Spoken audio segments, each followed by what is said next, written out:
ನಮಸ್ತೆ ವೀಕ್ಷಕರೇ, ಶುಭೋದಯ. ಜಾತಕ ಫಲ ಕಾರ್ಯಕ್ರಮಕ್ಕೆ ಸ್ವಾಗತ. ನಾನು ಪ್ರಗತಿ ಜೈರಾಮ್. ಇವತ್ತಿನ ಜಾತಕ ಫಲ ಕಾರ್ಯಕ್ರಮದಲ್ಲಿ ಈ ದಿನದ ವಿಶೇಷತೆ ಜೊತೆಗೆ 12 ರಾಶಿಗಳ ಫಲಾಫಲ ಹೇಗಿದೆ ಅಂತ ನೋಡೋಣ. ಹಾಗೆ ನೀವು ಕಳುಹಿಸಿರುವಂತ ಸಂದೇಶಗಳತ್ತ ಸಹ ಗಮನ ಹರಿಸಲಾಗುತ್ತೆ. ಮೊದಲಿಗೆ ಪ್ರಾಜ್ಞರಾದ ಶ್ರೀಕಂಠ ಶಾಸ್ತ್ರಿ ಅವರನ್ನ ಕಾರ್ಯಕ್ರಮಕ್ಕೆ ಸ್ವಾಗತಿಸೋಣ. ಶಾಸ್ತ್ರಿಗಳೇ ನಮಸ್ಕಾರ, ಕಾರ್ಯಕ್ರಮಕ್ಕೆ ಸ್ವಾಗತ. ನಮಸ್ಕಾರಗಳು. ಶಾಸ್ತ್ರಿಗಳೇ, ಮೊದಲಿಗೆ ಈ ದಿನದ ವಿಶೇಷತೆ ಬಗ್ಗೆ ತಿಳಿಸ್ಕೊಡಿ. ಶ್ರೀ ಗುರುಭ್ಯೋ ನಮಃ. ಹರಿ ಓಂ. ಮೂರ್ತಿತ್ವೇ ಪರಿಕಲ್ಪಿತ ಶಶಿಭೃತೋ ವರ್ತ್ಮ ಪುನರ್ಜನ್ಮನ ಆತ್ಮೇತ್ಯಾತ್ಮವಿದಾಂ ಕೃತುಶ್ಚ ಯಜತಾಂ ಭರತ ಅಮರ ಜ್ಯೋತಿಷಾಂ ಲೋಕಾನಾಂ ಪ್ರಳಯೋದ್ಭವ ಸ್ಥಿತಿ ವಿಭಶ್ಚಾನೇಕಧಾಯ ಶರತೌ ವಾಚನ್ನ ಸದದಾತ್ವನೇಕ ಕಿರಣ ತ್ರೈಲೋಕ್ಯ ದೀಪೋರವಿ. ಸಮಸ್ತ ವೀಕ್ಷಕರಿಗೆ ಶುಭೋದಯ, ಶುಭ ಬೆಳಗು. ಈ ದಿನದ ಸಂದೇಶಗಳನ್ನು ಪರಿಶೀಲಿಸೋಣ. ತತ್ಪೂರ್ವದಲ್ಲಿ ಈ ಹೊತ್ತಿನ ಪಂಚಾಂಗವನ್ನು ಗಮನಿಸಿಕೊಳ್ಳೋಣ. ಶ್ರೀ ವಿಶ್ವಾವಸನಂ ಸಂವತ್ಸರ, ಉತ್ತರಾಯಣ, ವಸಂತ ಋತು, ಚೈತ್ರ ಮಾಸ, ಕೃಷ್ಣ ಪಕ್ಷವಾಗಿದೆ. ಈ ದಿವಸ ಗುರುವಾರವಾಗಿರ್ತಕ್ಕಂಥದ್ದು. ಏಕಾದಶಿ ತಿಥಿ, ಶತಭಿಷ ನಕ್ಷತ್ರ. ಈ ದಿವಸ ಗುರುವಾರವಾಗಿದೆ. ವಸಂತ ಮಾಸದ ಕೊನೆಯ ಗುರುವಾರ. ಈ ಗುರುವಾರ ಕಳೆದರೆ ಮತ್ತೆ ಗುರುವಾರ ಬರ್ತಕ್ಕಂಥದ್ದು ನಾವು ವೈಶಾಖ ಮಾಸದ ಗುರುವಾರವನ್ನು ಕಾಣ್ತೀವಿ. ಇರಲಿ, ಅದರಲ್ಲೇನು ವಿಶೇಷತೆಯ ಪ್ರಾಧಾನ್ಯ. ಪ್ರತಿ ಗುರುವಾರ ಬರ್ತಾ ಇರುತ್ತೆ. ತಿಂಗಳಲ್ಲಿ 4 ವಾರ ಬಂದೇ ಬರುತ್ತೆ. ಮುಖ್ಯವಾಗಿ ಈ ಗುರುವಾರ ನೋಡಿ, ಪ್ರತಿ ಗುರುವಾರ ನಾವು ದತ್ತಾತ್ರೇಯರನ್ನು, ದಕ್ಷಿಣಾಮೂರ್ತಿಯನ್ನು, ಗುರುಸ್ಥಾನದಲ್ಲಿ ಯಾರಿದ್ದಾರೆ ಅಂತ ನೋಡಿದ್ರೆ ಶಿವನ ನಂತರದ ಸ್ಥಾನ ಒಂದು ದಕ್ಷಿಣಾಮೂರ್ತಿ, ಮತ್ತೊಂದು ಶಂಕರಾಚಾರ್ಯರು ಅಂತ ಒಂದು ಉಲ್ಲೇಖ ಇದೆ. ದಕ್ಷಿಣಾಮೂರ್ತಿ ಆತ ನೋಡ್ತಕ್ಕಂಥ ದಿಕ್ಕು ಯಾವುದಿದೆ? ಯಮನ ದಿಕ್ಕು. ಯಮ ಅನ್ನೋದು ನಮಗೆ ಭಯಸೂಚಕವಾಗಿರತಕ್ಕಂಥ ದಿಕ್ಕು. ಯಮನು ಅದೇ ತಾನೆ. ನಮ್ಮ ರೋಗ, ನಮ್ಮ ಸಾವು, ನಮ್ಮ ನೋವು, ಕಷ್ಟ ಇವುಗಳ ಸೂಚಕವೇ ಯಮ. ಹೀಗಾಗಿ ಅದನ್ನು ಎದುರಿಸುವ ಶಕ್ತಿ ಯಾರಿಗಿದೆಯಪ್ಪ ಅಂದರೆ ದಕ್ಷಿಣಾಮೂರ್ತಿ ಇದೆ. ಹಾಗಾಗಿ ಅವನು ಉತ್ತರದಲ್ಲಿ ಕೂತು ದಕ್ಷಿಣ ದಿಕ್ಕನ್ನು ನೋಡ್ತಾನೆ. ಯಾಕೆ ಅಂದರೆ ಯಮನನ್ನು ಎದುರಿಸುವಂತಹ ಶಕ್ತಿ ಯಾರಿಗಿದೆ? ನಮಗಿಲ್ಲ. ಇದೆಯಾ? ಭೀತರಾಗಿ ಅಪ್ಪ ಸಾವು ಅಂದರೆ ನಮಗೆ ಅಷ್ಟು ಇದು. ಆದರೆ ದಕ್ಷಿಣಾಮೂರ್ತಿ ಹಾಗಲ್ಲ. ಸಾವಿಗೆ ವಿರುದ್ಧವಾಗಿ ನಿಂತು ಅನುಗ್ರಹ ಮಾಡುವಂತಹ ಶಕ್ತಿ ಇದೆ. ಹೀಗಾಗಿ ಯಾರು ಪ್ರತಿ ಗುರುವಾರವೂ ದಕ್ಷಿಣಾಮೂರ್ತಿ ಸ್ತೋತ್ರವನ್ನು ಹೇಳ್ಕೊಳ್ತಾರೋ, ದಕ್ಷಿಣಾಮೂರ್ತಿ ಉಪಾಸನೆ, ದಕ್ಷಿಣಾಮೂರ್ತಿ ಸಾಕಷ್ಟು ಇದ್ದಾವೆ. ಅದರಲ್ಲಿ ಮೇಧಾ ದಕ್ಷಿಣಾಮೂರ್ತಿ ನೋಡಿ. ಯಾರಿಗಾದರೂ ಚೆನ್ನಾಗಿ ವಿದ್ಯೆ ಒಲಿಬೇಕು, ಚೆನ್ನಾಗಿ ಕರಗತವಾಗಬೇಕು, ವಾಕ್ಶಕ್ತಿ ಕರಗತವಾಗಬೇಕು, ವಾಕ್ಶಕ್ತಿ ಅದು ನಮ್ಮಲ್ಲಿ ಆವಿರ್ಭವಿಸಬೇಕು, ಮಾತಾಡಿದ್ದೆಲ್ಲವೂ ಔಚಿತ್ಯಪೂರ್ಣವಾಗಿರಬೇಕು ಅಂತಂದರೆ ದಕ್ಷಿಣಾಮೂರ್ತಿಯ ಅನುಗ್ರಹ ಬೇಕು. ಮಾತಿಗೂ ಹೌದು, ಮೌನಕ್ಕೂ ಹೌದು, ಎರಡಕ್ಕೂ ಅಧಿಪತಿ ದಕ್ಷಿಣಾಮೂರ್ತಿ. ಅಷ್ಟಲ್ಲದೆ ಭಯವನ್ನು ನಿವಾರಣೆ ಮಾಡ್ತಕ್ಕಂಥದ್ದು ಈ ಹಲವು ಫಲ ಇದೆ.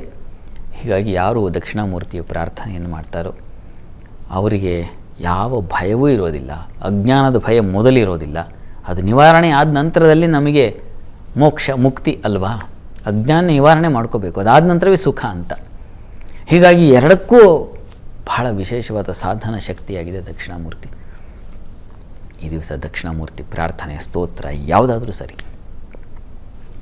ಅದನ್ನು ಹೇಳ್ಕೊಳ್ಳಿ. ಸರಿ ಶಾಸ್ತ್ರಿಗಳೇ, ಈ ದಿನದ ವಿಶೇಷತೆ ಬಗ್ಗೆ ತಿಳಿಸ್ಕೊಟ್ರಿ. ಈಗ ಸಂದೇಶಗಳನ್ನು ನೋಡೋಣ. ಮೊದಲಿಗೆ ಯೋಗೇಶ್ ಅವರು ಡೆಹ್ರಾಡೂನಿಂದ ಸಂದೇಶವನ್ನು ಕಳಿಸಿದ್ದಾರೆ. ಅವರ ಹುಟ್ಟಿದ ದಿನಾಂಕ 24/12/1971, ಸಮಯ 11:20 ಬೆಳಗ್ಗೆ. ಅವರ ಪ್ರಶ್ನೆ: ಖಾಸಗಿ ಕಂಪನಿಯಲ್ಲಿ ಅಕೌಂಟೆಂಟ್ ಆಗಿ ಕೆಲಸ ಮಾಡ್ತಿದ್ದೀನಿ, ಇಲ್ಲೇ ಮುಂದುವರಿಸ್ಲಾ ಅಥವಾ ಬೇರೆ ಕಡೆ ಹೋಗೋದು ಸರಿನಾ ಅಂತ ಕೇಳಿದ್ದಾರೆ ಶಾಸ್ತ್ರಿಗಳು. ಯೋಗೇಶ್ ಅವರ ಪ್ರಶ್ನೆ, ಒಂದು ಖಾಸಗಿ ಕಂಪನಿಯಲ್ಲಿ ಕೆಲಸ ಮಾಡ್ತಾ ಇದ್ದಾರೆ, ಪಾಪ ಅಲ್ಲೇ ಮುಂದುವರಿಯೋದು ಅಥವಾ ಬೇರೆ ಕಡೆ ಹೋಗೋದು ಅಂತ ಕೇಳಿದಾರಲ್ವಾ? ಜಾತಕ ನೋಡೋಣ. ನೋಡಿ, ತಮ್ಮದು ಕುಂಭಲಗ್ನ. ಲಗ್ನದಿಂದ ಕರ್ಮಸ್ಥಾನದಲ್ಲಿ ಗುರು, ಲಾಭಾಧಿಪತಿ, ಧನಾಧಿಪತಿಯಾದ ಗುರು ಮತ್ತು ಬುಧ ಪಂಚಮಾಧಿಪತಿ ಇರಲಿ. ಇವರಿಬ್ಬರು ಕರ್ಮಸ್ಥಾನದಲ್ಲಿರ್ತಕ್ಕಂಥದ್ದು ಬಹಳ ಒಳ್ಳೆಯದು. ಮತ್ತು ಧನಾಧಿಪತಿ ಕರ್ಮಸ್ಥಾನದಲ್ಲಿದ್ದು, ಕರ್ಮಾಧಿಪತಿ ಧನಸ್ಥಾನದಲ್ಲಿರೋದು ತುಂಬ ಒಳ್ಳೆಯದೇ. ಇದೆಲ್ಲ ಲಕ್ಷಣ. ಹೀಗಾಗಿ ಚೆನ್ನಾಗಿದೆ. ಪ್ರಸ್ತುತ ಕಾಲವನ್ನು ನೋಡಿದ್ರೆ ಶುಕ್ರದಶೆಯಲ್ಲಿ ತಮಗೆ ರವಿ ಭುಕ್ತಿ ನಡೀತಾ ಇದೆ. ಈಗ ರವಿ ನಿಮಗೆ ಲಾಭದಲ್ಲಿದೆ, ಚೆನ್ನಾಗಿದೆ, ಸಮಯ ಚೆನ್ನಾಗಿದೆ. ತಾವು ಖಾಸಗಿ ಕಂಪನಿಯಲ್ಲಿ ಕೆಲಸ ಮಾಡ್ತಿದ್ದೀನಿ ಅಂತ ಹೇಳ್ತಾ ಇದ್ದೀರಾ. ಅಲ್ಲೇ ಚೆನ್ನಾಗಿದೆ ಅಂತ ಅನ್ನಿಸ್ತಾ ಇದೆ ನನಗನ್ಸುತ್ತೆ. ಯಾಕೆಂದರೆ ಅಲ್ಲಿ ದ್ವಿಸ್ವಭಾವ ರಾಶಿ, ನೀವು ಅಲ್ಲಿದ್ದರೂ ಸರಿ, ಹೊರಗಿದ್ದರೂ ಸರಿ, ಅಥವಾ ಇನ್ನೆಲ್ಲೂ ಪ್ರಯತ್ನ ಮಾಡಿದ್ರೂ ಸರಿ, ಲಾಭಸ್ಥಾನದಲ್ಲಿದ್ದಾಗ ಅನುಕೂಲವೇ ಉಂಟಾಗುತ್ತೆ ಅಂತ. ಹೀಗಾಗಿ ಅನುಕೂಲಕ್ಕೆ ಏನೂ ಕೊರತೆ ಇಲ್ಲ ಅನ್ನೋದನ್ನು ಸೂಚಿಸ್ತಾ ಇದೆ. ಮತ್ತು ಕರ್ಮಾಧಿಪತಿ ಕೂಡ ನಿಮಗೆ ತುಂಬ ಚೆನ್ನಾಗಿದ್ದಾನೆ. ಹೀಗಾಗಿ ಇದೇನು ಕೊರತೆ ಇಲ್ಲದ ಲಕ್ಷಣ. ಹೀಗಾಗಿ ನೀವು ಅಲ್ಲಿದ್ದರೂ ಚೆನ್ನಾಗಿರ್ತೀರ, ನೀವು ಬೇರೆ ಪ್ರಯತ್ನ ಪಟ್ಟರೂ ಚೆನ್ನಾಗಿರ್ತೀರ. ಹಾಗೇ ಇದೆ ನಿಮ್ಮ ಜಾತಕ, ನಿಮ್ಮ ಅಪೇಕ್ಷೆ ಅದು. ಅಲ್ಲಿನ ಸೌಖ್ಯಗಳು, ಬೇರೆ ಕಡೆಗೆ ಅಲ್ಲಿ ಸಿಗ್ತಕ್ಕಂಥ ಸೌಖ್ಯಗಳು, ಇದನ್ನು ಎರಡನ್ನು ಪರಿಶೀಲಿಸ್ಕೊಂಡು ಎಲ್ಲಿ ಹೆಚ್ಚು ಸಮಾಧಾನ ಅನಿಸುತ್ತೋ ಅಲ್ಲಿ ನೀವು ಶಿಫ್ಟ್ ಆಗಬಹುದು. ಚೆನ್ನಾಗಂತೂ ಇದೆ, ಒಳ್ಳೆಯದಾಗಲಿ. ಸರಿ ಶಾಸ್ತ್ರಿಗಳೇ, ಇನ್ನು ರಾಜೇಶ್ ಅವರು ಮಂಗಳೂರಿಂದ ಸಂದೇಶವನ್ನ ಕಳಿಸಿದ್ದಾರೆ. ಅವರ ಹುಟ್ಟಿದ ದಿನಾಂಕ 28/12/2018, ಸಮಯ 6:43 ಬೆಳಗ್ಗೆ. ಅವರ ಪ್ರಶ್ನೆ, ಹಠ ಸ್ವಭಾವ ಇದೆ, ಯಾವ ರೀತಿಯಾಗಿ ಸರಿ ಹೋಗುತ್ತೆ ತಿಳಿಸ್ಕೊಡಿ ಅಂತ ಕೇಳಿದ್ದಾರೆ ಶಾಸ್ತ್ರಿಗಳು. ರಾಜೇಶ್ ಅವರ ಪ್ರಶ್ನೆ, ಹಠ ಸ್ವಭಾವ ಇದೆ ಮಗುವಿನ ಜಾತಕ ಕೇಳ್ತಾ ಇದ್ದಾರೆ ಅವರಲ್ವಾ. ನೋಡ್ರಿ ಜಾತಕವನ್ನು ಪರಿಶೀಲಿಸೋಣ. ನೋಡಿ, ಇದು ಧನು ಲಗ್ನವಾಗಿದೆ. ಲಗ್ನದಿಂದ ದ್ವಿತೀಯ ಸ್ಥಾನ ಅದು ವಸ್ತುತಃ ಈ ಹಠ, ಕೋಪ, ಅದು ಪಂಚಮ ಸ್ಥಾನವು ಮುಖ್ಯ. ಎರಡನ್ನು ಪರಿಶೀಲಿಸಿದ್ರೆ ಇಲ್ಲಿ ಮುಖ್ಯವಾಗಿ ತೀರಾ ಪ್ರಮಾದ ಅಂತ ಏನೂ ಇಲ್ಲ. ಹೀಗಾಗಿ ಆತಂಕ ಬೇಡ.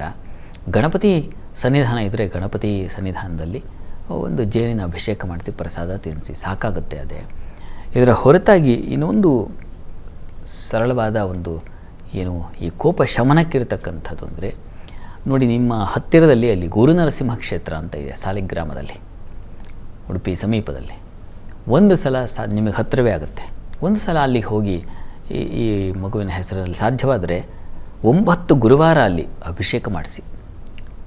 ಅದು ತುಂಬ ಸಹಾಯವಾಗುತ್ತೆ. ಅಲ್ಲಿ ವಿಶೇಷ ಸೇವೆ ಮಹಾಪೂಜೆಯನ್ನು ಮಾಡಿಸೋದ್ರಿಂದಾಗಿ ಆ ಪ್ರಯತ್ನ ಮಾಡಿ 9 ಗುರುವಾರ ಕರ್ಕೊಂಡು ಹೋಗಿ ಅಲ್ಲಿ ಪ್ರೋಕ್ಷಣೆ ಮಾಡಿಸಿ. ಅಲ್ಲಿ ಅಭಿಷೇಕ ಆದ ತೀರ್ಥದಲ್ಲಿ ಒಂದು ಸಲ ಪ್ರೋಕ್ಷಣೆ ಮಾಡಿ ಸ್ವಲ್ಪ ಕುಡಿಸಿದ್ರೆ ಶಾಂತವಾಗುತ್ತೆ. ಗುರು ನರಸಿಂಹ ಕ್ಷೇತ್ರ ಅಂದರೆ ಕೂಜ ಗುರುಕ್ಷೇತ್ರದಲ್ಲೇ ಇದ್ದಾನೆ.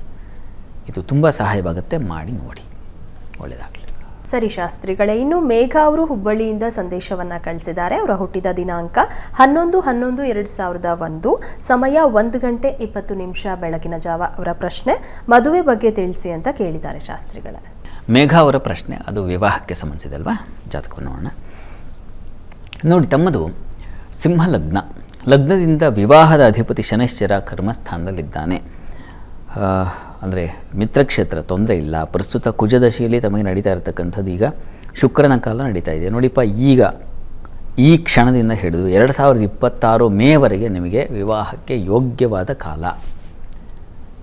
ಅಷ್ಟರಲ್ಲಿ ವಿವಾಹ ಆಗಿಬಿಡುತ್ತೆ. ನಂಗೆ ಅನ್ಸುತ್ತೆ 2026 ಮೇ ವೇಳೆಗೆ ನೀವು ಪ್ರಯತ್ನ ಪಟ್ಟರೆ ವಿವಾಹ ಕಾರ್ಯ ನೆರವೇರುತ್ತೆ. ಅದರಲ್ಲಿ ಯಾವುದೇ ತೊಡಕಿಲ್ಲ, ದೋಷವಿಲ್ಲ, ಅನಾನುಕೂಲಗಳಿಲ್ಲ, ಎಲ್ಲವೂ ಚೆನ್ನಾಗಿದೆ. ಪ್ರಯತ್ನ ಮಾಡಿ. ಆದರೆ ಒಂದು ಅಂಶವನ್ನು ಚೆನ್ನಾಗಿಲ್ಲ ಅಂತಲ್ಲ, ಚೆನ್ನಾಗಿದೆ. ಆದರೆ ವ್ಯಯಾಧಿಪತಿ ಚಂದ್ರ ಲಗ್ನದಲ್ಲಿದ್ದಾನೆ. ಇದು ಸ್ವಲ್ಪ ಬಾಧಕವಾಗುತ್ತೆ ಆರೋಗ್ಯದ ದೃಷ್ಟಿಯಿಂದ. ಹೀಗಾಗಿ ಒಂದು ಚಂದ್ರಗ್ರಹ ಶಾಂತಿ ಮಾಡಿಸಿ. ಅಂತಹ ಚಂದ್ರನು ಸಪ್ತಮವನ್ನು ನೋಡ್ತಾನೆ. ಹೀಗಾಗಿ ಇದು ಸಣ್ಣ ದೋಷ, ದೊಡ್ಡದಲ್ಲ. ಚಂದ್ರಗ್ರಹ ಶಾಂತಿ ಒಂದು ಮಾಡಿಸಿದ್ರೆ ತುಂಬ ಶೀಘ್ರದಲ್ಲಿ ಸಹಾಯ ಆಗುತ್ತೆ. ಅಂದರೆ ನೀವು ಯಾವ ಫಲ ನಿರೀಕ್ಷೆ ಮಾಡ್ತಾ ಇದ್ದೀರೋ ಅದು ಸಿಕ್ಬಿಡುತ್ತೆ. ಒಳ್ಳೆಯದಾಗಲಿ. ಸರಿ ಶಾಸ್ತ್ರಿಗಳೇ, ಇನ್ನು ವಿನಯ್ ಅವರು ಹುಬ್ಬಳ್ಳಿಯಿಂದ ಸಂದೇಶವನ್ನ ಕಳಿಸಿದ್ದಾರೆ. ಅವರ ಹುಟ್ಟಿದ ದಿನಾಂಕ 10/5/2009, ಸಮಯ 9:35 ರಾತ್ರಿ. ಅವರ ಪ್ರಶ್ನೆ, ಶಿಕ್ಷಣದ ಬಗ್ಗೆ ತಿಳಿಸಿ ಅಂತ ಕೇಳಿದ್ದಾರೆ ಶಾಸ್ತ್ರಿಗಳು. ವಿನಯ್ ಅವರ ಪ್ರಶ್ನೆ ಶಿಕ್ಷಣಕ್ಕೆ ಸಂಬಂಧಿಸಿರ್ತಕ್ಕಂಥದ್ದಲ್ವಾ. ಜಾತಕ ನೋಡೋಣ. ನೋಡಿ, ತಮ್ಮದು ಧನುರ್ಲಗ್ನ. ಲಗ್ನದಿಂದ ಪಂಚಮಾಧಿಪತಿ ಕುಜ ಶುಕ್ರ ಯುಕ್ತನಾಗಿದ್ದಾನೆ. ಶುಕ್ರ ತುಂಬ ಚೆನ್ನಾಗಿದ್ದಾನೆ. ಪಂಚಮ ಸ್ಥಾನದಲ್ಲಿ ರವಿ ಇರ್ತಕ್ಕಂಥದ್ದು ತುಂಬ ಒಳ್ಳೆಯ ಲಕ್ಷಣ. ಹೀಗಾಗಿ ತುಂಬ ಚೆನ್ನಾಗಿದೆ. ನೀವು ಸ್ಟಡಿ ಮಾಡಬೇಕಷ್ಟೆ. ನೀವು ಯಾವುದೋ ಈಗ ನೋಡಿ, ರವಿ ತುಂಬ ಚೆನ್ನಾಗಿರೋದ್ರಿಂದ ವೈದ್ಯಕೀಯ ಕ್ಷೇತ್ರಗಳು ತುಂಬ ಚೆನ್ನಾಗಾಗುತ್ತೆ. ಮೆಡಿಕಲ್ ಆಗಬಹುದು, ಪ್ಯಾರಾಮೆಡಿಕಲ್ ಆಗಬಹುದು, ಇವುಗಳಿಗೆ ಸಂಬಂಧಿಸಿರ್ತಕ್ಕಂಥ ತುಂಬ ಚೆನ್ನಾಗಿದೆ. ಪ್ರಯತ್ನ ಮಾಡಿ. ಪ್ರಯತ್ನಕ್ಕೆ ಒಳ್ಳೆಯ ಫಲ, ಗ್ರಹಗಳ ಅನುಗ್ರಹ ಅಂತೂ ಇದೆ. ಮನುಷ್ಯ ಪ್ರಯತ್ನ ಮಾಡಬೇಕು ಅಷ್ಟೇ. ಆ ರೀತಿಯಲ್ಲಿದೆ. ತುಂಬ ಚೆನ್ನಾಗಿದೆ, ತೊಂದರೆ ಇಲ್ಲ. ಪ್ರಸ್ತುತ ಈಗ ಕಾಲವನ್ನು ನೋಡಿದ್ರೆ ನಿಮಗೆ ಬುಧ ದಶೆಯಲ್ಲಿ ನಡೀತಾ ಇರತಕ್ಕಂಥದ್ದು ಈಗ ರಾಹುವಿನ ಭುಕ್ತಿ ನಡೀತಾ ಇದೆ. ನೋಡಿ, 2023 ಮುಂದಿನ ವರ್ಷದ ಮಾರ್ಚ್ ನಂತರ ಗುರುಭುಕ್ತಿ ಶುರುವಾಗುತ್ತೆ. ತುಂಬ ಚೆನ್ನಾಗಿದೆ. ಒಳ್ಳೆ ಗಜಕೇಸರಿ ಯೋಗ ಪ್ರಾರಂಭವಾಗುತ್ತೆ. ಹೀಗಾಗಿ ಟೈಮ್ ಚೆನ್ನಾಗಿದೆ. ಚೆನ್ನಾಗಿ ಓದಿ, ಒಳ್ಳೆಯದಾಗಲಿ. ಸರಿ ಶಾಸ್ತ್ರಿಗಳೇ, ಇನ್ನು ಅಭಿಷೇಕ್ ಅವರು ಹರಿಹರದಿಂದ ಸಂದೇಶವನ್ನ ಕಳಿಸಿದ್ದಾರೆ. ಅವರ ಹುಟ್ಟಿದ ದಿನಾಂಕ 4/8/2006, ಸಮಯ 6:20 ಸಂಜೆ. ಅವರ ಪ್ರಶ್ನೆ ಶಿಕ್ಷಣ ಮತ್ತು ಆರೋಗ್ಯದ ಬಗ್ಗೆ ತಿಳಿಸಿ ಅಂತ ಕೇಳಿದ್ದಾರೆ ಶಾಸ್ತ್ರಿಗಳೇ. ಅಭಿಷೇಕ್ ಅವರ ಪ್ರಶ್ನೆ ಒಂದು ಶಿಕ್ಷಣ ಮತ್ತೊಂದು ಆರೋಗ್ಯಕ್ಕೆ ಸಂಬಂಧಿಸಿದೆ. ಜಾತಕ ನೋಡೋಣ. ನೋಡಿ, ತಮ್ಮದು ಮಕರ ಲಗ್ನದಿಂದ ಪಂಚಮ ಸ್ಥಾನ ಗಮನಿಸ್ಕೊಂಡ್ರೆ ಶುಕ್ರ ನಿಮ್ಮ ಜಾತಕದಲ್ಲಿ 6ಥ ಸ್ಥಾನದಲ್ಲಿದ್ದಾನೆ. ಬುಧನ ಜೊತೆಗೆ ಇರೋ ಶುಕ್ರ ಒಳ್ಳೆಯದು. ಬುಧ ತುಂಬ ಒಳ್ಳೆಯ ಬುದ್ಧಿ ಬಲವನ್ನು ಕೊಡ್ತಕ್ಕಂಥ ಗ್ರಹ. ಅವನ ಜೊತೆಗೆ ಶುಕ್ರ ಸೇರಿಬಿಟ್ರೆ ತುಂಬ ಒಳ್ಳೆಯದೇ. ಹೀಗಾಗಿ ನೀವು ಡಿಸೈನಿಂಗು ಅಥವಾ ವೆಬ್ ರಿಲೇಟೆಡ್ ಆಗಿರ್ತಕ್ಕಂಥದ್ದು, ಈಗಂತೂ ಸೋಷಿಯಲ್ ಮೀಡಿಯಾದಲ್ಲಿ ಈ ವೆಬ್ ಡಿಸೈನಿಂಗು ಇತ್ಯಾದಿ ಎಲ್ಲ ತುಂಬ ಹೈಪಲ್ಲಿರ್ತಕ್ಕಂಥದ್ದು. ಹೀಗೆ ಅದಕ್ಕೆ ಸಂಬಂಧಿಸಿರ್ತಕ್ಕಂಥ ತುಂಬ ಚೆನ್ನಾಗಿದೆ. ನಿಮ್ಮ ಜಾತಕದಲ್ಲಿ ಕರ್ಮಸ್ಥಾನದಲ್ಲಿ ಗುರು ಬೇರೆ ಇದ್ದಾನೆ. ಇದೆಲ್ಲ ಒಳ್ಳೆಯ ಲಕ್ಷಣ, ಚೆನ್ನಾಗಿದೆ. ಪ್ರಸ್ತುತ ಈಗ ನಡೀತಾ ಇರ್ತಕ್ಕಂಥ ನಮಗೆ ಬುಧನ ದಶೆಯೇ ನಡೀತಾ ಇದೆ. ಹೀಗಾಗಿ ಈಗ ಗುರು ಭುಕ್ತಿ ತುಂಬ ಚೆನ್ನಾಗಿದೆ. ಈಗ ಕಾಲವೂ ಚೆನ್ನಾಗಿದೆ. ಅಧ್ಯಯನ ಮಾಡಿ ಒಳ್ಳೆಯ ಫಲ ಖಂಡಿತ ಸಿಗುತ್ತೆ. ಒಳ್ಳೆಯದಾಗಲಿ. ಶಾಸ್ತ್ರಿಗಳೇ, ಈ ದಿನ 12 ರಾಶಿಗಳ ಫಲಾಫಲ ಯಾವ ರೀತಿಯಾಗಿದೆ? 12 ರಾಶಿಗಳ ಫಲಾಫಲ ತಿಳಿಯುವ ಮುನ್ನ ಈ ಹೊತ್ತಿನ ಗ್ರಹ ಸ್ಥಿತಿಯನ್ನು ಗಮನಿಸ್ಕೊಳ್ಳೋದಾದರೆ, ಮೇಷರಾಶಿಯಲ್ಲಿ ರವಿಯನ್ನು ಕಾಣ್ತಾ ಇದ್ದೀವಿ. ಗುರು ಇರ್ತಕ್ಕಂಥದ್ದು ವೃಷಭ ರಾಶಿಯಲ್ಲಿ ಮಾಂದಿ ಉದಿಯಾಗಿದೆ. ಅದು ಮಿಥುನ ರಾಶಿಯಲ್ಲಿ, ಕರ್ಕಟಕ ರಾಶಿಯಲ್ಲಿ ಕುಜ ಇರ್ತಕ್ಕಂಥದ್ದು, ಕನ್ಯಾ ರಾಶಿಯಲ್ಲಿ ಕೇತು, ಚಂದ್ರ ಇರ್ತಕ್ಕಂಥದ್ದು ದಿವಸ ಕುಂಭರಾಶಿಯಲ್ಲಿ, ಮೀನರಾಶಿಯಲ್ಲಿ ಅಲ್ಲಿ ನಾವು ಬುಧ, ಶುಕ್ರ, ಶನೈಶ್ಚರ, ರಾಹು ಈ ಗ್ರಹಗಳನ್ನು ಕಾಣ್ತಾ ಇದ್ದೀವಿ. ಹೀಗಿರುವಾಗ 12 ರಾಶಿಗಳ ಫಲಾಫಲ ತಿಳಿತಾ ಹೋಗೋಣ. ಮೊದಲಿಗೆ ಮೇಷರಾಶಿಯವರಿಗೆ ಈ ದಿವಸ ನಿಮಗೆ ಸ್ತ್ರೀಯರಿಗೆ ಲಾಭದಾಯಕ ದಿನ. ಸ್ವಲ್ಪ ಮಟ್ಟಿಗೆ ಸಣ್ಣ ಪುಟ್ಟ ಲಾಭಗಳನ್ನು ಕಾಣ್ತಕ್ಕಂಥದ್ದು, ಒಳ್ಳೆಯ ಸಲಹೆಗಳು ಸಿಗ್ತಕ್ಕಂಥದ್ದು, ಮಿತ್ರರಿಂದ ತುಂಬ ಮಹೋಪಕಾರ ಅಂತೀವಲ್ಲ, ತುಂಬ ಹೆಚ್ಚಿನ ಉಪಕಾರ ಉಂಟಾಗ್ತಕ್ಕಂಥದ್ದು, ಈ ಥರದ್ದೆಲ್ಲ ಚೆನ್ನಾಗಿದೆ. ಸ್ವಲ್ಪ ಈ ದಿವಸ ಸಹೋದರಲ್ಲಿ ಸ್ವಲ್ಪ ಮನಸ್ತಾಪ ಬರೋ ಸಾಧ್ಯತೆ ಇದೆ. ಸುಬ್ರಹ್ಮಣ್ಯ ಪ್ರಾರ್ಥನೆ ಮಾಡ್ಕೊಳ್ಳಿ, ಒಳ್ಳೆಯ ಅನುಕೂಲ ಆಗುತ್ತೆ. ಇನ್ನು ವೃಷಭ ರಾಶಿಯವರಿಗೆ ಕೆಲಸ ಕಾರ್ಯಗಳಲ್ಲಿ ತುಂಬ ಅನುಕೂಲ. ವೃತ್ತಿಯಲ್ಲಿ ವಾತಾವರಣ ತುಂಬ ತಿಳಿಯಾಗಿರುತ್ತೆ. ಈ ದಿವಸ ಯಾವುದೇ ರಗಳೆ ರಾಡಿ ಇಲ್ಲದೆ ಇರುತ್ತೆ. ಆದರೆ ಈ ದಿವಸ ಮನೆಯ ವಾತಾವರಣ ಅಷ್ಟು ಚೆನ್ನಾಗಿರೋದಿಲ್ಲ. ಮನೆಯಲ್ಲಿ ಕಲಹಗಳು, ಘರ್ಷಣೆಗಳು, ಹಣಕಾಸಿನ ಘರ್ಷಣೆ, ಮಾತಿನ ಓಘ ವಿಪರೀತವಾಗುತ್ತೆ. ಅಂದರೆ ಮಾತಿನ ಚಕಮಕಿ ಅಂತೀವಲ್ಲ, ಆ ಥರದ್ದು ಒಂದು ಏರ್ಪಾಡಾಗುವ ಸಾಧ್ಯತೆ ಇದೆ. ಹುಷಾರಾಗಿರಬೇಕು ಈ ದಿವಸ. ಮಾತು, ಹಣ ಈ ವಿಚಾರಗಳಲ್ಲಿ ಬಹಳ ಚೌಕಟ್ಟನ್ನು ಬೇಕಾಗುತ್ತೆ.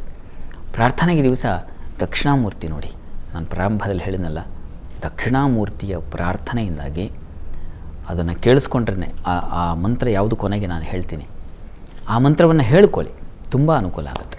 ಇನ್ನು ಮಿಥುನ ರಾಶಿಯವರಿಗೆ ದಿವಸ ನೋಡಿ, ದ್ವಿತೀಯಾಧಿಪತಿ ಚಂದ್ರ ತುಂಬ ಚೆನ್ನಾಗಿದ್ದಾನೆ ಭಾಗ್ಯಸ್ಥಾನದಲ್ಲಿ. ಹೀಗಾಗಿ ಕುಟುಂಬದವರ ಜೊತೆಗೆ ಒಂದು ಕ್ಷೇತ್ರ ದರ್ಶನ ಅದನ್ನು ಸೂಚಿಸ್ತಾ ಇದೆ. ಎಲ್ಲ ಮನೆಯವರೆಲ್ಲ ಒಟ್ಟಾಗಿ ಸೇರಿ ಒಂದು ಕಡೆ ಹೋಗಿ ಬರೋಣ ಅಂತ ಹೇಳಿ ಆ ಥರದೊಂದು ಯೋಚನೆ ಮಾಡ್ತೀರ. ವೃತ್ತಿಯಲ್ಲೂ ತುಂಬ ಅನುಕೂಲದ ವಾತಾವರಣ, ಸಹಕಾರಗಳು, ಮನಸ್ಸಿಗೆ ಸಮಾಧಾನ, ಇದೆಲ್ಲ ತುಂಬ ಚೆನ್ನಾಗಿದೆ. ಈ ದಿವಸ ಜನ್ಮದ ಮಾಂದಿಯಿಂದಾಗಿ ಸ್ವಲ್ಪ ಶರೀರಕ್ಕೆ ಪೆಟ್ಟಾಗೋದು, ಗಾಯವಾಗೋದು, ತಲೆ ಹಣೆ ಕುಟ್ಟಿಸ್ಕೊಳ್ಳೋದು ಈ ಥರದ್ದು ಇರ್ತದೆ. ಸ್ವಲ್ಪ ಹುಷಾರಾಗಿ ಓಡಾಡಿ. ಅದೇ ತೊಂದರೆ. ಅದರ ಹೊರತಾಗಿ ಉಳಿದ ಹಾಗೆ ತುಂಬ ಚೆನ್ನಾಗಿದೆ. ಮಕ್ಕಳ ಸಹಾಯ, ಮಕ್ಕಳ ಜೊತೆಗೆ ಒಡನಾಟ, ಆತ್ಮೀಯರ ಜೊತೆಗೆ ಒಡನಾಟ ತುಂಬ ಚೆನ್ನಾಗಿದೆ. ಪ್ರಾರ್ಥನೆಗೆ ಈ ದಿವಸ ನೀವು ನರಸಿಂಹ ಕವಚ ಕೇಳಿಸ್ಕೊಳ್ಳಿ, ಹೇಳ್ಕೊಳ್ಳಿ, ಬಹಳ ಒಳ್ಳೆಯದು. ಇನ್ನು ಕರ್ಕಟಕ ರಾಶಿಯವರಿಗೆ ಈ ದಿವಸ ಅತಿಯಾದ ವ್ಯಯ ಸೂಚಿಸ್ತಾ ಇದೆ. ಕಾಲಿಗೆ ತೊಂದರೆ ಆಗೋ ಸಾಧ್ಯತೆಯನ್ನು ಸೂಚಿಸ್ತಾ ಇದೆ. ಜೊತೆಗೆ ಈ ದಿವಸ ಪತನ, ಯಾವುದೋ ಒಂದು ಸ್ಥಾನವೋ ಅಥವಾ ಇನ್ಯಾವುದೋ ಒಂದು ಸಂದರ್ಭದಿಂದ ನೀವು ಅದರಿಂದ ಜಾರತಕ್ಕಂಥ ಸಾಧ್ಯತೆ ಇದೆ. ಜನ್ಮಾಧಿಪತಿ ಅಷ್ಟಮದಲ್ಲಿ ಬೇರೆ ಇದ್ದಾನೆ. ಅದು ಸ್ವಲ್ಪ ಸ್ತ್ರೀಯರಿಗೆ ದುಃಖ, ವ್ಯಥೆ, ನೋವು ಇವುಗಳನ್ನು ಉಂಟು ಮಾಡುತ್ತೆ. ಅಂಥದ್ದೊಂದು ಲಕ್ಷಣ ಸೂಚಿಸ್ತಾ ಇದೆ. ಅನಾನುಕೂಲ ಇದೆ ಸ್ವಲ್ಪ. ಈ ದಿವಸ ನೀವು ದುರ್ಗಾ ಸನ್ನಿಧಾನದಲ್ಲಿ ಒಂದು ಅಭಿಷೇಕ ಮಾಡಿಸಿ, ಅನುಕೂಲ ಆಗುತ್ತೆ. ಇನ್ನು ಸಿಂಹರಾಶಿಯವರಿಗೆ ನೋಡಿ, ಈ ದಿವಸ ಲಾಭದಾಯಕವಾಗಿದೆ. ವ್ಯಾಪಾರದಲ್ಲಿ ವಹಿವಾಟು ತುಂಬ ಚೆನ್ನಾಗಿರ್ತದೆ. ಸಂಗಾತಿಯ ಸಹಕಾರ, ಸಪೋರ್ಟ್ ತುಂಬ ಚೆನ್ನಾಗಿದೆ ಈ ದಿವಸ. ಮುಖ್ಯವಾಗಿ ಸ್ತ್ರೀಯರಿಗೆ ಅವರು ವ್ಯವಹಾರ ಮಾಡ್ತಾಯಿದ್ರೆ ತುಂಬ ಅನುಕೂಲದಾಯಕವಾಗಿದೆ ಈ ದಿವಸ. ಕೆಲಸದಲ್ಲೂ ಅಷ್ಟೇ ತುಂಬ ಅನುಕೂಲದ ಫಲಗಳನ್ನು ಕಾಣ್ತೀರಾ. ಲಾಭ ಇದೆ. ಹಿರಿಯರ ಸಲಹೆ ಸಿಗುತ್ತೆ. ಹೆಚ್ಚಿನ ಪಾಲು ಚೆನ್ನಾಗಿದೆ ಈ ದಿವಸ. ರವಿ ಕೂಡ ತುಂಬ ಚೆನ್ನಾಗಿರೋದ್ರಿಂದ, ಸೂರ್ಯನು ಜನ್ಮಾಧಿಪತಿಯು ಚೆನ್ನಾಗಿರೋದ್ರಿಂದ ಹೆಚ್ಚಿನ ಅನುಕೂಲಗಳನ್ನು ಕಾಣ್ತೀರ. ತುಂಬ ಚೆನ್ನಾಗಿದೆ. ವೈದ್ಯಕೀಯ ಕ್ಷೇತ್ರ ಆಗಬಹುದು, ರಾಜಕಾರಣ ಆಗಬಹುದು, ಗೌರ್ಮೆಂಟ್ ಸೆಕ್ಟರ್ಗಳಲ್ಲಿರ್ತಕ್ಕಂಥವ್ರು ಆಗಬಹುದು. ಅನುಕೂಲದ ವಾತಾವರಣ ಚೆನ್ನಾಗಿದೆ. ಪ್ರಾರ್ಥನೆಗೆ ದಿವಸ ಇಷ್ಟ ದೇವತಾ ಆರಾಧನೆ ಮಾಡಿ. ಇನ್ನು ಕನ್ಯಾ ರಾಶಿಯವರಿಗೆ ದಿವಸ ಕೆಲಸದಲ್ಲಿ ಸ್ವಲ್ಪ ಕಿರಿಕಿರಿ, ವಾತಾವರಣ ಅಷ್ಟು ಚೆನ್ನಾಗಿರೋದಿಲ್ಲ. ವಿಘ್ನಗಳು, ಕಾರ್ಯವಿಘ್ನಗಳು, ವಿಳಂಬ ತುಂಬ ನಿಧಾನ ಆಗ್ತಕ್ಕಂಥದ್ದು. ಸ್ತ್ರೀಯರಿಗೆ ಆರೋಗ್ಯದಲ್ಲಿ ಏರುಪೇರು, ಸಾಲ, ಶತ್ರುಗಳ ಬಾಧೆ, ರೋಗ ಬಾಧೆ ಇವುಗಳನ್ನೆಲ್ಲ ಸೂಚಿಸ್ತಾ ಇದೆ. ಈ ದಿವಸ ಸ್ವಲ್ಪ ಕಹಿಯಾಗಿರುತ್ತೆ. ಈ ದಿವಸ ಒಳ್ಳೆಯ ಫಲ ಇಲ್ವಾ ಅಂತಂದರೆ ಭಾಗ್ಯದ ಗುರು ನೋಡಿ, ಗುರುವಿನ ದೃಷ್ಟಿ ನಿಮ್ಮ ಜನ್ಮಕ್ಕಿರೋದರಿಂದಾಗಿ ತೀರಾ ಪ್ರಮಾದ ಅಂತಲ್ಲ, ಹೊರಗೆ ಬರ್ತೀರ. ಗುರುಸ್ಮರಣೆ ಮಾಡಿ. ನಾನು ಪ್ರಾರಂಭದಲ್ಲಿ ಹೇಳಿದ್ನಲ್ಲ, ದಕ್ಷಿಣಾಮೂರ್ತಿ ಸ್ತೋತ್ರ ಅದು ತುಂಬ ಸಹಾಯ ಮಾಡುತ್ತೆ. ಒಂದು ಪ್ರಾರ್ಥನೆ ಮಾಡಿ. ಇನ್ನು ತುಲಾರಾಶಿ. ತುಲಾರಾಶಿಯವರಿಗೆ ದಿವಸ ಕೆಲಸ ಕಾರ್ಯಗಳಲ್ಲಿ ತುಂಬ ಪ್ರತಿಭಾಶಾಲಿಗಳಾಗಿರ್ತೀರ. ಆಲೋಚನಾ ಶಕ್ತಿ ಚೆನ್ನಾಗಿರುತ್ತೆ. ಒಳ್ಳೆಯ ರೀತಿಯಲ್ಲಿ ನಿಮ್ಮ ಕೆಲಸಗಳು ಸುಲಭವಾಗಿ ನಡೀತಕ್ಕಂಥದ್ದು. ಸಂಗಾತಿಯ ಸಹಕಾರ ತುಂಬ ಚೆನ್ನಾಗಿದೆ, ಲಾಭದಾಯಕವಾಗಿದೆ. ವ್ಯಾಪಾರಿಗಳಿಗೆ ಚೆನ್ನಾಗಿದೆ. ಔಷಧ ಕ್ಷೇತ್ರದಲ್ಲಿರ್ತಕ್ಕಂಥವ್ರಿಗೆ ತುಂಬ ಅನುಕೂಲಕರವಾಗಿದೆ. ಈ ದಿವಸ ಅಂತಹ ಏನು ಪ್ರಮಾದ ಇಲ್ಲ, ಯೋಚನೆ ಮಾಡಬೇಡಿ. ಇಷ್ಟ ದೇವತಾರಾಧನೆ ಮಾಡಿ. ಇನ್ನು ವೃಶ್ಚಿಕ ರಾಶಿ. ವೃಶ್ಚಿಕ ರಾಶಿಯವರಿಗೆ ಈ ದಿವಸ ವೃತ್ತಿಯಲ್ಲಿ ತುಂಬ ಅನುಕೂಲದ ಫಲಗಳನ್ನು ಕಾಣಬಹುದು. ಮಿತ್ರರ ಸಹಾಯ ತುಂಬ ಚೆನ್ನಾಗಿದೆ. ಪ್ರಯಾಣ ತುಂಬ ಸುಖಕರವಾಗಿರುತ್ತದೆ ಈ ದಿವಸ. ನೀರಿನ ಸೌಕರ್ಯ ತುಂಬ ಚೆನ್ನಾಗಿರುತ್ತದೆ ಈ ದಿವಸ. ಕೃಷಿಕರಿಗೆ ತುಂಬ ಚೆನ್ನಾಗಿದೆ. ಧಾನ್ಯ ಉತ್ಪನ್ನ ಯಾವುದಿದೆ ಆ ಕ್ಷೇತ್ರಗಳಲ್ಲಿರ್ತಕ್ಕಂಥವ್ರಿಗೆಲ್ಲ ತುಂಬ ಚೆನ್ನಾಗಿದೆ. ಒಂದು ಸಣ್ಣ ತೊಡಕು ಇದೆ. ಏನಂದರೆ ನಷ್ಟತೆಯನ್ನು ಸೂಚಿಸ್ತಾ ಇದೆ. ಹುಷಾರು. ಕೆಲವು ವಸ್ತುಗಳು, ಮುಖ್ಯವಾದ ವಸ್ತುಗಳು ನಷ್ಟ ಅಂಥದ್ದನ್ನು ಸೂಚಿಸ್ತಾ ಇದೆ. ಸುಬ್ರಹ್ಮಣ್ಯ ಪ್ರಾರ್ಥನೆ ಮಾಡಿ. ಇನ್ನು ಧನುರಾಶಿ. ಧನುರಾಶಿಯವರಿಗೆ ದಿವಸ ವೃತ್ತಿಯಲ್ಲಿ ಅನುಕೂಲದ ಲಕ್ಷಣ ಇದೆ. ಬುದ್ಧಿಬಲ ತುಂಬ ಚೆನ್ನಾಗಿರ್ತದೆ. ಈ ದಿವಸ ಮಕ್ಕಳಿಂದ ತುಂಬ ಸಹಾಯ ಸಿಗುತ್ತೆ. ಅವರ ಒಂದು ಅಧಿಕಾರ, ಅವರ ಒಂದು ಹಣ ಸಂಪಾದನೆ, ಇದರಿಂದ ನಿಮಗೆ ಎಷ್ಟೋ ಸಹಾಯ ಆಗ್ತಕ್ಕಂತಹ ಸಾಧ್ಯತೆ ಇದೆ. ವಿದ್ಯಾರ್ಥಿಗಳಿಗಂತೂ ತುಂಬ ಹೈಯರ್ ಸ್ಟಡೀಸ್ ಮಾಡೋರಿಗೆ ಒಳ್ಳೆಯ ಮಾರ್ಗದರ್ಶನ ತುಂಬ ಇತ್ಯಾದಿ ಎಲ್ಲ ತುಂಬ ಚೆನ್ನಾಗಿದೆ. ಧೀಶಕ್ತಿ ಚೆನ್ನಾಗಿದೆ ಈ ದಿವಸ. ಬುದ್ಧಿಬಲದಿಂದ ಕಾರ್ಯ ಸಾಧನೆ. ಆದರೆ ಸಂಗಾತಿ ವಿಚಾರದಲ್ಲಿ ಮನಸ್ತಾಪ, ಭಿನ್ನಾಭಿಪ್ರಾಯ ಅತಿಯಾಗಿದೆ. ಶ್ರೀನಿವಾಸ ಸನ್ನಿಧಾನದಲ್ಲಿ ಒಂದು ಹಾಲು ಜೇನಿನ ಅಭಿಷೇಕ ಮಾಡಿಸಿ. ಇನ್ನು ಮಕರ ರಾಶಿ. ಮಕರ ರಾಶಿಯವರಿಗೆ ದಿವಸ ನೋಡಿ, ದ್ವಿತೀಯದ ಚಂದ್ರ ಒಳ್ಳೆಯ ಸುಗ್ರಾಸ ಭೋಜನ ತಂದು ಕೊಡ್ತಾನೆ. ಮನೆಯಲ್ಲಿ ವಾತಾವರಣ ಸ್ವಲ್ಪ ಪರವಾಗಿಲ್ಲ, ಅನುಕೂಲದ ವಾತಾವರಣ ಇರ್ತದೆ. ಸ್ತ್ರೀಯರಿಗೆ ಒಂದು ಬಲ ಸೂಚಿಸ್ತಾ ಇದೆ. ವೃತ್ತಿಯಲ್ಲಿ ಅನುಕೂಲ ಸೂಚಿಸ್ತಾ ಇದೆ. ಸ್ವಲ್ಪ ಮಟ್ಟಿಗೆ ನಿಮಗೆ ಶತ್ರು ಮತ್ತು ರೋಗ ಬಾಧೆ ಇದೆ. ಹೀಗಾಗಿ ಸ್ವಲ್ಪ ಆರೋಗ್ಯದ ಕಡೆಗೆ ಸ್ವಲ್ಪ ಹುಷಾರು, ಗಮನ, ಎಚ್ಚರ ಇರಲಿ. ಆರೋಗ್ಯದ ದೃಷ್ಟಿಯಿಂದ ನೀವು ಕೂಡ ನರಸಿಂಹ ಕವಚ ಹೇಳಿಕೊಂಡ್ರೆ ತುಂಬ ಒಳ್ಳೆಯದು. ಇನ್ನು ಕುಂಭರಾಶಿ. ಕುಂಭರಾಶಿಯವರಿಗೆ ಈ ದಿವಸ ನಿಮಗೆ ಆರೋಗ್ಯದಲ್ಲಿ ಏರುಪೇರು ಇದೆ. ಸ್ತ್ರೀಯರು ಸಾಲದ ಸುಳಿ ಸಿಕ್ಕಾಕೊಳ್ಳೋ ಸಾಧ್ಯತೆ ಹೆಚ್ಚಾಗಿದೆ. ಹುಷಾರು. ಮತ್ತು ಬುದ್ಧಿ ಮಂಕಾಗುತ್ತೆ ಈ ದಿವಸ. ಆಲೋಚನೆ ಹೊಳಹು ಅನ್ನೋದು ಇರೋದಿಲ್ಲ. ತೋಚಿದ ಹಾಗಾಗಿಬಿಡುತ್ತೆ. ಮಂಕು ಕವಿಯುತ್ತೆ. ಕೋಪ ಜಾಸ್ತಿ ಆಗುತ್ತೆ. ಅಂಥದ್ದೊಂದು ಲಕ್ಷಣ ಇದೆ ಈ ದಿವಸ. ನೀವು ಕೂಡ ನರಸಿಂಹ ಪ್ರಾರ್ಥನೆ, ದಕ್ಷಿಣಾಮೂರ್ತಿ ಸ್ತೋತ್ರ, ಈ ಕೊನೆಯಲ್ಲಿ ಒಂದು ಮಂತ್ರ ಹೇಳ್ತೀನಿ, ಆ ಮಂತ್ರವನ್ನು ಹೇಳ್ಕೊಳ್ಳಿ ಎಲ್ಲರೂ ಕೂಡ. ಇನ್ನು ಮೀನರಾಶಿ. ಮೀನರಾಶಿಯವರಿಗೆ ದಿವಸ ಪ್ರಯಾಣದಲ್ಲಿ ತೊಡಕನ್ನು ಸೂಚಿಸ್ತಾ ಇದೆ. ಕೃಷಿಕರಿಗೆ ತೊಂದರೆ ಇದೆ. ಈ ಮಾರುಕಟ್ಟೆಗಳಲ್ಲಿ ಇರ್ತಕ್ಕಂಥವ್ರಿಗೆ ಸ್ವಲ್ಪ ಕಲಹ, ಜಗಳ ಇದನ್ನು ಸೂಚಿಸ್ತಾ ಇದೆ. ದಾಂಪತ್ಯದಲ್ಲೂ ಅಷ್ಟೇ ಮನಸ್ತಾಪಗಳನ್ನು ಸೂಚಿಸ್ತಾ ಇದೆ. ಸ್ತ್ರೀಯರಿಗೆ ವ್ಯಯ, ದುಃಖ, ಭಾರ ಇದನ್ನೆಲ್ಲ ಸೂಚಿಸ್ತಾ ಇದೆ. ಮಾನಸಿಕ ಭಾರ ಈ ದಿವಸ ಸ್ವಲ್ಪ ಕಹಿಯಾಗಿರುತ್ತದೆ. ಈ ದಿವಸ ಏನಂದರೆ ನಂಬಿಕೆ, ಈ ತುಂಬ ಮನೆಯ ಕೆಲಸ ಸೇವಕರು ಇಂಥವರಿಂದಾಗಿ ಅವರ ಬಲವೇ ಒಂದು ಬಲ ಆಗಿಬಿಡುತ್ತೆ ಈ ದಿವಸ. ಅವರ ಹತ್ರ ಕಷ್ಟ ಹೇಳ್ಕೊಂಡು ಮನಸ್ಸು ಸ್ವಲ್ಪ ಹಗುರ ಮಾಡ್ಕೊಳ್ತಕ್ಕಂಥದ್ದು ಆಗುತ್ತೆ. ಅಂಥದ್ದೊಂದು ಲಕ್ಷಣ ಇದೆ ಈ ದಿವಸ. ಪ್ರಾರ್ಥನೆಗೆ ನೀವು ಕೂಡ ದಕ್ಷಿಣಾಮೂರ್ತಿ ಸ್ತೋತ್ರ ಹೇಳ್ಕೊಳ್ಳಿ. ಈ ದಿವಸ 12 ರಾಶಿಗಳವರು, ರಾಶಿ ಗೊತ್ತಿಲ್ಲ ಅಂತಕ್ಕಂಥವರು ಪ್ರತಿಯೊಬ್ಬರೂ ಹೇಳಿಕೊಳ್ಳಬೇಕಾದ ಒಂದು ಮಂತ್ರ ಗಮನಿಸಿ. ಗುರವೇ ಸರ್ವಲೋಕಾನಾಂ ಭಿಷಜೆ ಭವರೋಗಿಣಾಂ ನಿಧಯೇ ಸರ್ವವಿದ್ಯಾನಾಂ ದಕ್ಷಿಣಾಮೂರ್ತಯೇ ನಮಃ. ಈ ಮಂತ್ರ ಹೇಳ್ಕೊಳ್ಳೋದ್ರಿಂದಾಗಿ ನೋಡಿ, ಎಲ್ಲ ಬಗೆಯ ತೊಡಕು, ಕಷ್ಟ, ನೋವು ನಿವಾರಣೆಯಾಗಿ ಒಂದು ಸಮಾಧಾನ ಏರ್ಪಾಡಾಗುತ್ತೆ. ಸರಿ ಶಾಸ್ತ್ರಿಗಳೇ, ಇವತ್ತಿನ ಸಂಚಿಕೆಯಲ್ಲಿ ಈ ದಿನದ ವಿಶೇಷತೆ ಜೊತೆಗೆ 12 ರಾಶಿಗಳ ಫಲಾಫಲದ ಬಗ್ಗೆ ತಿಳಿಸ್ಕೊಟ್ರಿ. ಹಾಗೆ ನಮ್ಮ ವೀಕ್ಷಕರು ಕಳುಹಿಸಿದಂಥ ಸಂದೇಶಗಳಿಗೆ ಸಲಹೆ, ಸೂಚನೆ, ಪರಿಹಾರಗಳನ್ನು ಸೂಚಿಸಿದ್ರಿ. ಧನ್ಯವಾದಗಳು. ಸರ್ವೇ ಜನಾಃ ಸುಖಿನೋ ಭವಂತು, ಸಮಸ್ತ ಸನ್ಮಂಗಳಾನಿ ಭವಂತು. ಎಲ್ಲರಿಗೂ ಶುಭವಾಗಲಿ. ವೀಕ್ಷಕರೇ, ಇದಾಗಿತ್ತು ಇವತ್ತಿನ ಜಾತಕ ಫಲ ಕಾರ್ಯಕ್ರಮ. ನೇರ, ದಿಟ್ಟ, ನಿರಂತರ ಸುದ್ದಿಗಾಗಿ ನೋಡ್ತಾ ಇರಿ ಏಷ್ಯಾನೆಟ್ ಸುವರ್ಣ ನ್ಯೂಸ್.